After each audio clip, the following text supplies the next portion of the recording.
Sawadee krap, I'm JP Mestanza. Today is Tuesday, September 16th. You're watching Phuket Extra, brought to you by pvcphuket.com. Justice Minister Police Colonel Tawi Sotsong visited the Sea Gypsy community in Rawai and vowed tougher, smarter action against drugs paired with real support for families.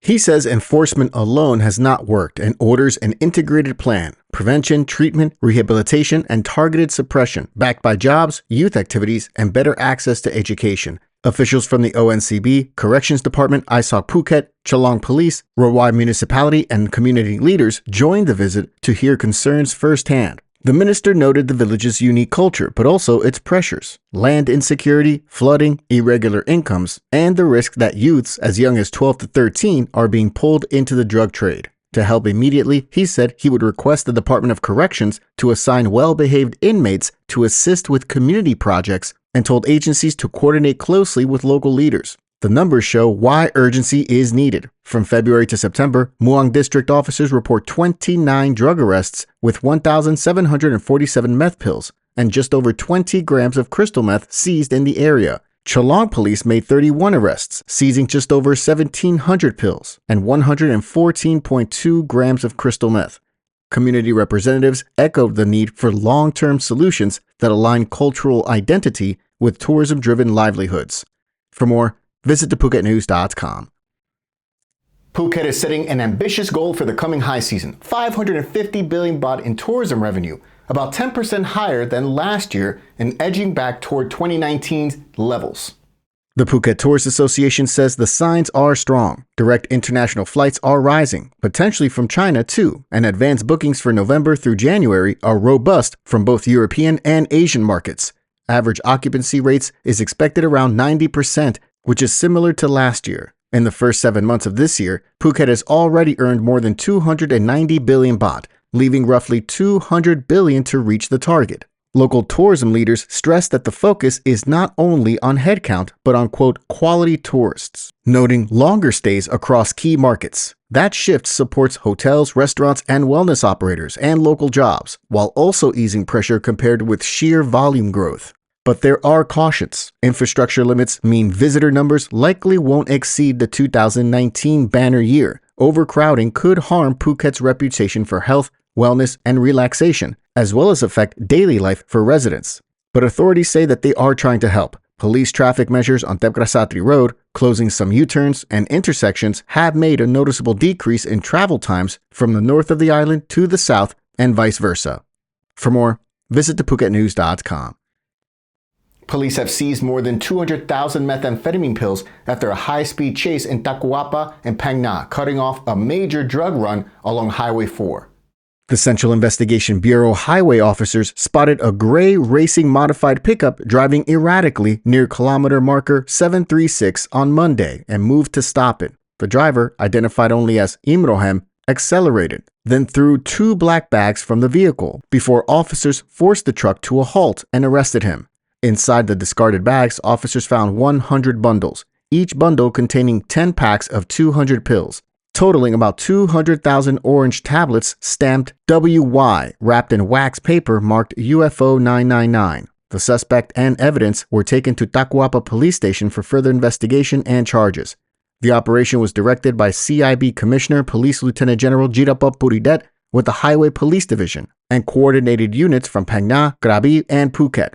It's an important interception on the Andaman corridor that helps shield communities, including nearby Phuket, where drugs fuel petty crime and family hardship, from a fresh influx of meth. Police thanked motorists for cooperating during the pursuit and urged the public to report suspicious activity.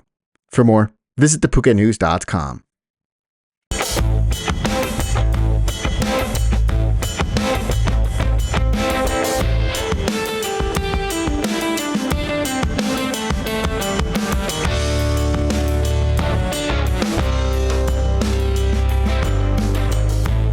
Thailand is holding the line on security along the Cambodian border. Prime Minister Anutin Charnvirakul said some land checkpoints will not reopen until territorial disputes are settled through both diplomacy and military assessment. All crossings remain closed for now, despite a 97.5% collapse in July border trade. Industry leaders urge short-term relief for affected businesses, while longer-term issues like US tariffs, SME liquidity, high power costs, and a stronger baht, are all addressed. The caution follows new mine clearing data. Since the July 29 ceasefire, Thailand Mine Action Center teams have recovered 2,470 hazards on Thai soil in Sisaket and Ubon Ratchathani provinces, 349 anti-personnel mines, 4 anti-tank mines, 75 unexploded shells, and over 2,000 unused explosives. The Thai Army says mines have injured 14 Thai soldiers since mid-July, with 6 losing a leg. A proposal to test limited reopenings in lower-risk Chantapuri and Trat provinces drew scrutiny last week, given the ongoing danger and the absence of a permanent ceasefire. For Phuket, which is far from the frontier, there is no impact on flights or seaports. But national border trade affects supply chains, prices, and traveler confidence. Tourism operators and exporters here are advised to monitor official advisories. The government has pledged targeted support for firms facing disruptions. Authorities stress the priority is protecting lives while pursuing a durable peace, so families, traders, and tourists on both sides of the border can safely return to their normal lives. For more, visit thephuket.news.com.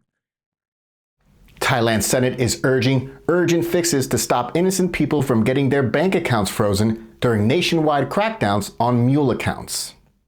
At a joint press conference, the Economic, Finance, and Banking Committee and the Legal and Justice Committee acknowledged the need to disrupt online fraud, but warned that hasty freezes are sweeping up ordinary citizens and small and medium-sized enterprises, choking cash flow and trade. Senator Palawat Tansiri said that current practices like lengthy unfreezing procedures, inconsistent standards, and suspicion based simply on frequent transfers are harming regular people who rely on digital payments. The committees proposed a 3-track response: clear, standardized criteria for identifying mule accounts in the short term, tighter coordination between state agencies and the private sector for the medium term, and a central platform to report, verify, and appeal mule account flags for the long term. They also want a unified database of suspicious accounts with a transparent appeal process. Real-world impacts are mounting. Vendors in several provinces across the country have stopped accepting QR and bank transfers for fear of freezes. A Bangkok doctor reported 9 accounts, including salary accounts, frozen after fraudsters used his ID to open a wallet. For more, visit thephuket.news.com. We really appreciate you joining us on this Tuesday edition of Phuket Extra, brought to you by pvcphuket.com. We'll see you again tomorrow. Until then, stay classy, Phuket. Phuket's rapid modernization has made it one of the world's premier holiday destinations. Investors can still buy quality condominiums for as low as $75,000, and luxury properties can go all the way up to $20 million. Condominiums in Phuket are a safe, secure bricks-and-mortar investment, offering foreigners freehold ownership. Call or email Thai Residential, Phuket's #1 trusted real estate advisor, to find your perfect Phuket property.